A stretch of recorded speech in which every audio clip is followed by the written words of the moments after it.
Welcome everybody to this panel on digital disruption and transformation in sports. Talking about the new digital and social platforms and technologies and how that transforms sports business. 2 weeks ago, the FC Bayern extended their video content offering and launched a subscription-based linear TV station for their fans in Germany, but also abroad.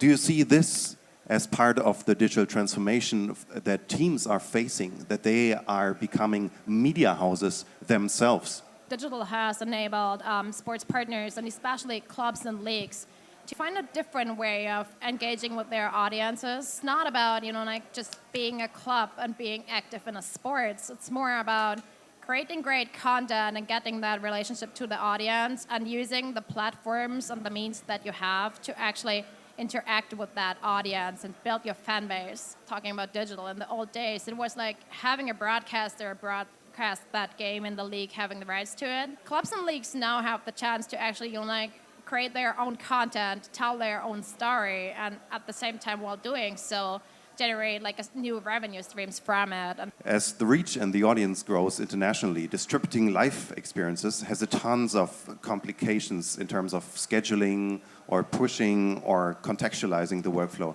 Mirta, you work closely with the ESL. You talked already about the Electronic Sports League, but also the Olympics, and I heard the Swiss Backward Skiing World Championships. What are the most important lessons to learn about streaming and contextualizing live content and broadcasting? And what do you see the state of distributing live right now? We definitely see that there's a lot more consumption of live content, and it's all across different platforms. So it's not only happening on TV, it's all across YouTube Live, Facebook Live. It's basically the live function has become a baseline for all of the tech sites. So the audiences are also distributed to all these different sites. So one of the challenges is that content owners are trying to reach their audiences where they are and not just make the decision to just stream to Facebook Live or to TV, but to reach all these destinations at the same time, and then also to tweak the content so you can have different ads running on different sites. You can have you can add different content, you can have different overlays, those sort of things. And on the other hand, it's also content acquisition that is a challenge that content owners or broadcasters are facing. So you want to get the content from whoever is shooting it in whatever location they may be.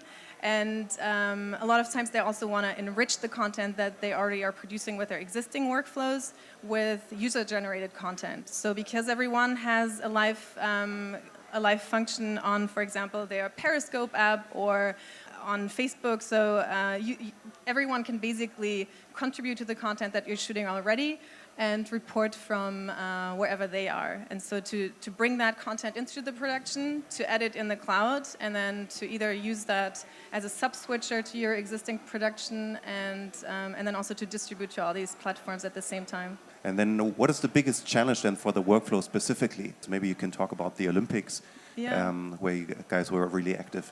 Yeah, so Fox Sports was using Make.TV's live video cloud to acquire content that was not being shot in the stadiums, and they had reporters running around with TVU or LiveView backpacks, and but also they had bloggers with Periscope apps or different other professional camera teams with encoders who were streaming to the same production.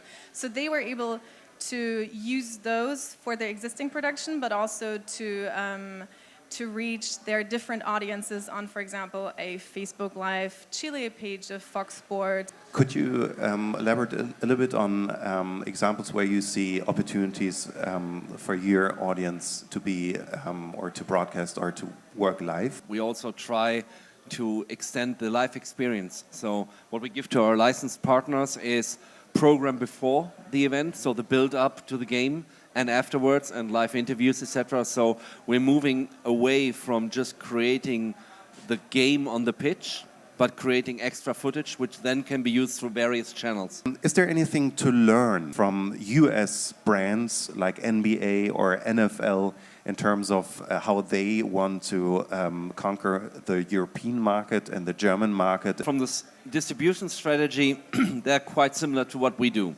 They look for the strongest partner in the local market to grow their brand and to reach new audiences. From the technology side, I would say that the Bundesliga is most ahead of all soccer leagues in Europe. But compared to the international partners, like MLBAM, like the NFL itself, they are still ahead a little bit as they are closer to the Silicon Valley markets and technology companies. I think we can learn a lot how they experiment with technologies, with the users together. Yes, we are also looking deeply into VR. We use partly the same technologies like NBA, and we are in a good exchange with these companies. I think it is more a co-creation of markets than a real competition itself.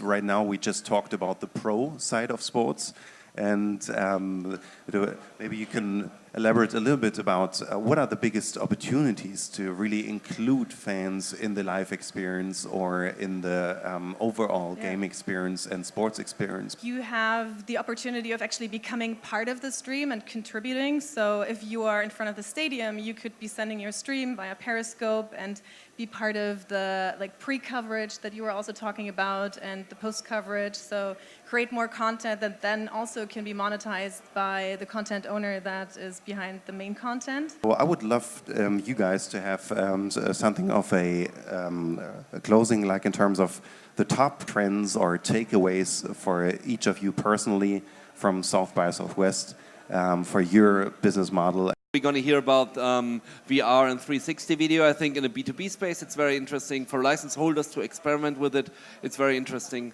I think secondly, it was social content matters. That if you neglect that your content is relevant for social, then you won't be successful. Content is still very important. It's not the technology, it's the content. And if you have the right content and the knowledge how to get it to the people, you're on the right way. So content-wise, it's ensuring as well. I see a lot more live destinations popping up, and that market is still very fragmented. So that's an opportunity for us because we can reach these all. So same as on the acquisition side, there are a lot more live streaming apps, and we can get the content from all these apps. So that's another opportunity for us. Too, it's about relevance of content, and the big question of what is relevant content and how do you create it, and that's one of these big things that people are still trying to figure out. It's that one thing, what is relevant and how do it kind of relevant content and reach that audience. That's like one big thing. So thanks everyone for listening and for being with us here, and thank you guys for the excellent panel. Thank you guys.